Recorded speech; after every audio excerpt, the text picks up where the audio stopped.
अस्सलामुअलैकुम वरहमतुल्लाहि वबरकातुहू। प्यारे बच्चों, अल्हम्दुलिल्लाह हमने जमात सुव्वम के मज़मून उर्दू में जुमला 6 असबाब को मुकम्मिल कर लिया है।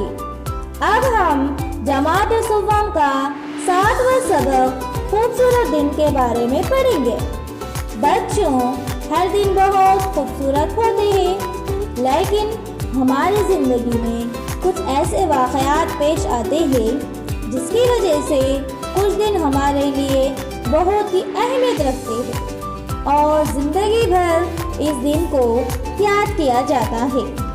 जैसे ईद के दिन, गर्मियों की छुट्टियों के बाद पहली बार स्कूल जाने का दिन, स्कूल में यौम जमहूरिया यानी रिपब्लिक डे और यौम आज़ादी यानी इंडिपेंडेंस डे का दिन।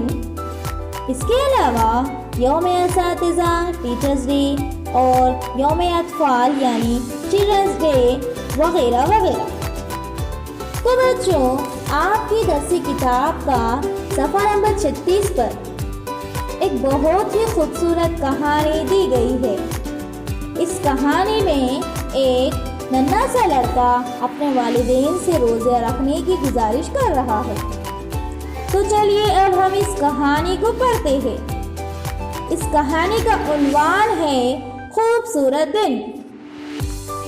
रमज़ान का महीने में हम लोग रोज़ा रहते हैं। मैं अपने वालिद से कहा कि मैं भी रोज़ा रखना चाहता हूँ। यहाँ एक नन्हा सा लड़का अपने वालिद से कहता है कि मैं भी रोज़ा रखना चाहता हूँ। वालिद ने मुझे प्यार से समझाया, अली तुम अभी छोटे और कमज़ोर हो। यानी उस लड़के का नाम है अली। तो उसके वालिद ने उसे समझाया कि अभी तुम बहुत छोटे हो और कमज़ोर हो, भूख प्यास को बर्दाश्त नहीं कर सकते। यानी जब हम छोटे रहकर रोज़ा रहने की ज़िद करते हैं तो हमें हमारे वालिदैन समझाते हैं कि हम अभी रोज़ा नहीं रख सकते क्योंकि हम अभी बहुत छोटे हैं और कमज़ोर हैं, भूख प्यास को भी बर्दाश्त नहीं कर सकते। इसी तरह अली के वालिदैन ने यानी वालिद ने उन्हें समझाया। मेरी वालिदा ने कहा यह गर्मियों के दिन हैं, इसमें रोज़ा बड़ा सख्त होता है। अली की वालिदा ने कहा कि अभी गर्मियों के दिन हैं और गर्मियों के दिन में रोज़ा बड़ा ही सख्त जाता है, यानी कि बहुत मुश्किल गुज़रता है। वालिदैन की इन बातों का मुझ पर कोई असर ना हुआ। यानी इतना समझाने के बावजूद भी अली नहीं समझा के उसे रोज़ा नहीं रहना चाहिए। वालिदैन की बातों पर उसे कोई असर नहीं हुआ। मैंने ज़िद की और कहा, महमूद जो मेरा हम उम्र है उसने रोज़ा रखा। यानी अली ने क्या कहा, अपने वालिदैन की बात तो नहीं मानी और ज़िद करने लगा कि उसका एक दोस्त है, उसका हम उम्र यानी उसके उम्र के बराबर एक उसका दोस्त है जिसका नाम है महमूद, उसने रोज़ा रखा। इस्माइल जो मुझसे छोटा है और उसका एक दोस्त है इस्माइल जो उससे छोटा है, उसने भी रोज़ा रखा। तो फिर मैं क्यों ना रखूँ? ये किसने कहा? अली ने अपने वालिदैन से। मैंने देखा कि जब महमूद ने रोज़ा रखा तो उसको नए कपड़े पहने, यानी उसने नए नए कपड़े पहने। इसके लिए मज़ीद मज़ेदार खाने बनाए गए। इस मौके पर उनके कई रिश्तेदार आए। यानी बच्चों, जब भी हम पहली बार रोज़ा रहते हैं तो हमारे घर में हमारे लिए रोज़ा रखाई करते हैं। तो इसी तरह वो भी अपने दोस्तों की रोज़ा रखाई की बातें करने लगा कि जब वो पहली बार रोज़ा रहा तो उसके लिए कई मज़ेदार खाने बनाए गए और रिश्तेदारों को बुलाया गया। महमूद को बड़ी इज्जत दी गई। मैंने सुना है जब छोटे बच्चे रोज़ा रखते हैं तो उसका सवाब वालिदैन को भी मिलता है। कौन कहने लगा? अली। मैं चाहता हूँ कि मेरे माँ बाप को भी अजर व सवाब मिले। अब ये बात सुनने के बाद उसके वालिदैन राज़ी हो गए क्योंकि वो चाह रहा था कि उसके वालिदैन को भी उसके रोज़े रहने का अजर व सवाब मिले। कौन चाहता था? शाबाश, अली। अम्मी ने मेरे दोस्तों को सहरी पर बुलाया। यानी अली के अम्मी ने दोस्तों को सहरी पर बुलाया। सभी दोस्तों और रिश्तेदारों ने रात हमारे घर पर गुजारी। यानी एक दिन पहले ही उसके दोस्तों को रिश्तेदारों को बुलवाया गया। सभी दोस्त और रिश्तेदार घर पर आ गए। सहरी के लिए हम रात 4 बजे बेदार हुए। बेदार होना यानी उठना, जागना। तो उसके सभी रिश्तेदार और रोज़ा रहने के लिए जितने भी उसके दोस्त आए थे सब लोग कितने बजे उठ गए? रात के 4 बजे बेदार हो गए यानी जाग गए। दस्तरखान बिछाया गया। अम्मी ने हम सब के लिए लजीज खाना बनाया। लजीज यानी मज़ेदार। तो दस्तरखान बिछाया गया और अम्मी ने लजीज यानी मज़ेदार खाने बनाए। हम सब ने खाना सैर होकर खाया। सैर होकर यानी पेट भर खाया। अम्मी ने कहा रोज़ा रखने की नीयत कर लो। तो बच्चों, जब भी हम रोज़ा रखने के लिए उठते हैं, सहरी करते हैं और रोज़ा रखने की नीयत भी करते हैं। तो अम्मी ने रोज़ा रखने की दुआ भी बताई। किसको? अली को। वबिस्सौमी गदिन नवैतु मिन शहरी रमज़ान। ये दुआ नियत की होती है। फिर थोड़ी देर कुरान पाक पढ़ा और फजर की नमाज के लिए मस्जिद चले गए। कौन? अली और उसके दोस्त। दिन में मेरी अम्मी ने चाहा कि मुझे किसी काम में मसरूफ़ रखें ताकि मुझे खाने पीने का ख्याल ना आए। यानी अली की अम्मी चाहती थी कि अली काम में मसरूफ़ हो जाए और उसे खाने पीने का ख्याल ना आए। मुझे ऐसे काम करने के लिए कहा गया जिसमें थकान नहीं होती। यानी काम भी उसे ऐसे दिए गए जिसमें थकान महसूस ना हो। आधा दिन गुजर गया। जैसे तैसे आधा दिन गुजर गया। अली ने रोज़ा रख लिया। जैसे तैसे आधा दिन गुजर गया। मैंने ज़ोहर की नमाज अपने दोस्तों के साथ मस्जिद जाकर अदा की। किसने? शाबाश, अली ने। थोड़ी देर कुरान की तिलावत की। नमाज अदा करने के बाद वो थोड़ी देर कुरान की तिलावत किया। दोपहर के वक्त मुझे प्यास महसूस हुई। अक्सर हमें दोपहर के वक्त रोज़े में प्यास महसूस होती है क्योंकि धूप बहुत तेज़ होती है, इसलिए गर्मियों के दिन में। इसलिए अली को प्यास महसूस होने लगी।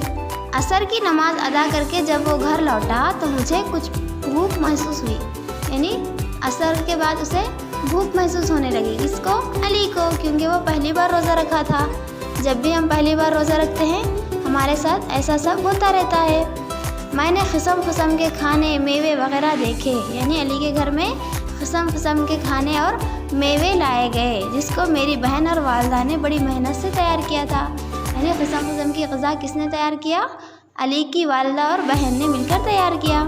मेरे एक दोस्त ने कहा, अली इसमें कोई हर्ज नहीं कि तुम इसमें से कुछ खा लो क्योंकि इस वक्त तुम्हें कोई नहीं देख रहा है। अली के एक दोस्त ने बोला कि अगर अब तुम चाहो तो कुछ खा ले सकते हो क्योंकि अभी कोई तुम्हें नहीं देख रहा है। क्या बच्चों हमें ऐसा करना चाहिए?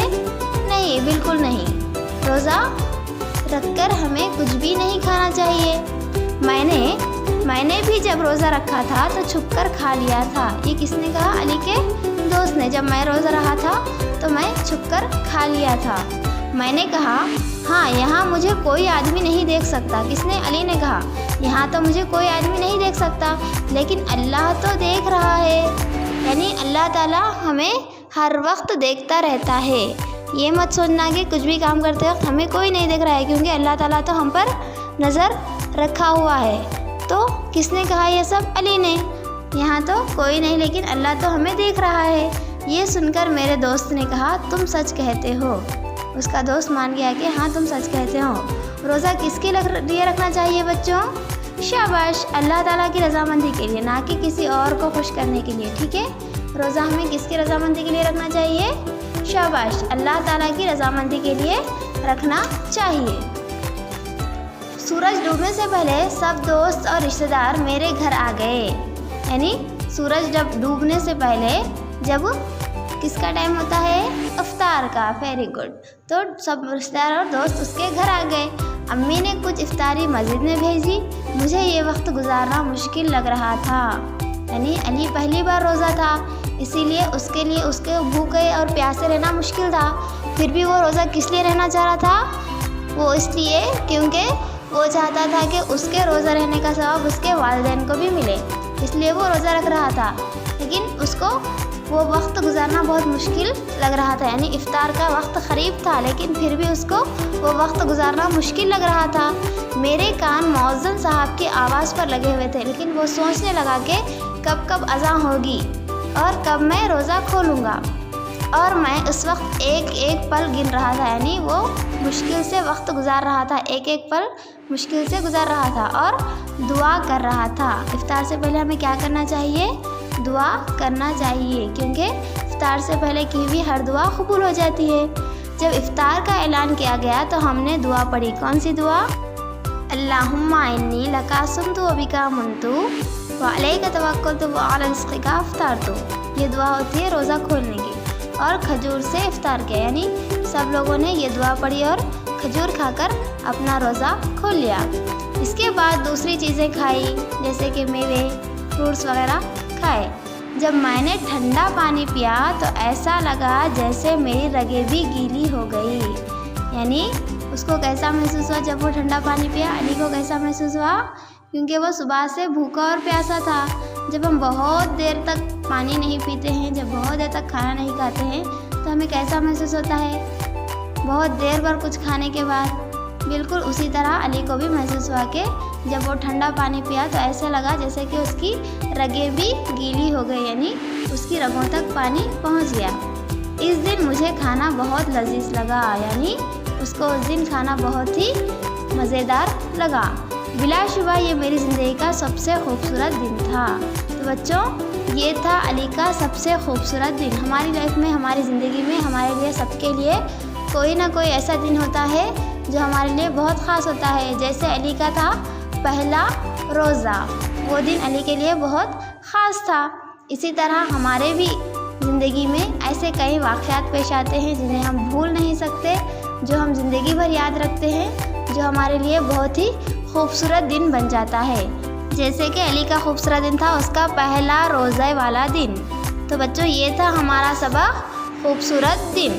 ठीक है, उम्मीद है कि आपको आज का हमारा ये सबक बहुत पसंद आया होगा, खूबसूरत दिन। जी सुलवा, अब हम आगे बढ़ते हैं सफ़ा नंबर 38 पर। यहाँ पर मश्क नंबर 1 है। आपको चंद मुश्किल अल्फाज माने दिए गए हैं जिसको आपको आपकी पेन नोट में दर्ज करना है। तो पहला लफ्ज़ है राज़ी होना। इसके माने हैं मान जाना। दूसरा लफ्ज़ है बेदार होना। इसके माने हैं जाग जाना। तीसरा लफ्ज़ है लजीज। इसके माने हैं मज़ेदार। चौथा लफ्ज़ है पल। इसके माने हैं लम्हा। पांचवा लफ्ज़ है गीली। इसके माने हैं तरोताज़ा। प्यारे बच्चों, इसके बाद सफ़ा नंबर 39 पर मश्क नंबर 2, जिसमें आपको तहरीरी सवालात के जवाबात अपनी पेन नोट में दर्ज करना है। तो पहला सवाल है, हम किस महीने में रोज़े रखते हैं? प्यारे बच्चों, बताइए हम किस महीने में रोज़े रखते हैं? शाबाश। तो इसका जवाब है हम रमज़ान के महीने में रोज़े रखते हैं। दूसरा सवाल है, अली का हम उम्र कौन था? इसका जवाब है अली का हम उम्र महमूद था। तीसरा सवाल है, छोटे बच्चों के रोज़े का सवाब किसको मिलता है? बोलिए बच्चों, छोटे बच्चों के रोज़े का सवाब किसको मिलता है? शाबाश। इसका जवाब है छोटे बच्चों के रोज़े का सवाब वालिदैन को मिलता है। चौथा सवाल है, अली ने ज़ोहर की नमाज के बाद क्या किया? बोलिए बच्चों, अली ने ज़ोहर की नमाज के बाद क्या किया? शाबाश। इसका जवाब है अली ने ज़ोहर की नमाज के बाद कुरान शरीफ की तिलावत की। पांचवा सवाल है, अली ने किस चीज़ से रोज़ा इफ्तार किया? इसका जवाब है अली ने खजूर से रोज़ा इफ्तार किया। प्यारे बच्चों, इसके बाद मश्क नंबर 3 में उर्फ़ों को जोड़कर लफ्ज़ बनाना है। पहला लफ्ज़ है पे जमा ई जमा अलीफ जमा सीन। इसका लफ्ज़ क्या हुआ? शाबाश, प्यास। दूसरा लफ्ज़ है से जमा वाउ जमा अलीफ जमा बे। इसका लफ्ज़ है सवाब। तीसरा लफ्ज़ है सीन जमा है जमा रे जमा ई। इसका लफ्ज हुआ है सहेली। चौथा लफ्ज है लाम जमा जाल जमा ई जमा जाल। इसका लफ्ज हुआ है लजीज। पांचवा लफ्ज है सीन जमा वाउ जमा रे जमा जीम। इसका लफ्ज हुआ है सीन वाउ सू रे जीम रज सूरज। बच्चों, इन तमाम अल्फाज को आपकी दरसी किताब में मुकम्मिल करिए। तो चलिए अब हम आगे बढ़ते हैं सफ़ा नंबर 40 पर, जहाँ पर मश्क नंबर 4 में हुर्फ-रे लिखकर लफ्ज़ को मुकम्मिल करना है। तो पहला लफ्ज़ है, प्यारे बच्चों, इस खाली जगह में रे लिखकर लफ्ज़ मुकम्मिल करें। तो पहला लफ्ज़ हुआ है रमज़ान, शाबाश। दूसरा लफ्ज़ है रोज़ा।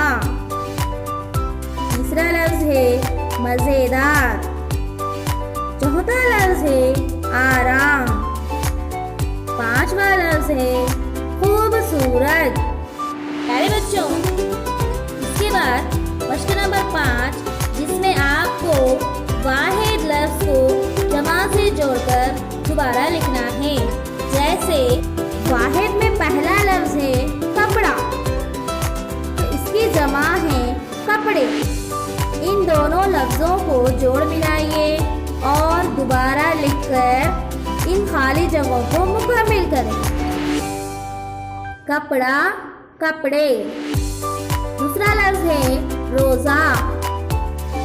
प्यारे बच्चों, वाहिद में दूसरा लफ्ज़ है रोज़ा, इसकी जमा है रोज़े। इन दोनों लफ्ज़ों को जोड़ मिलाइए और दोबारा लिखकर इन खाली जगहों को मुकम्मिल करें।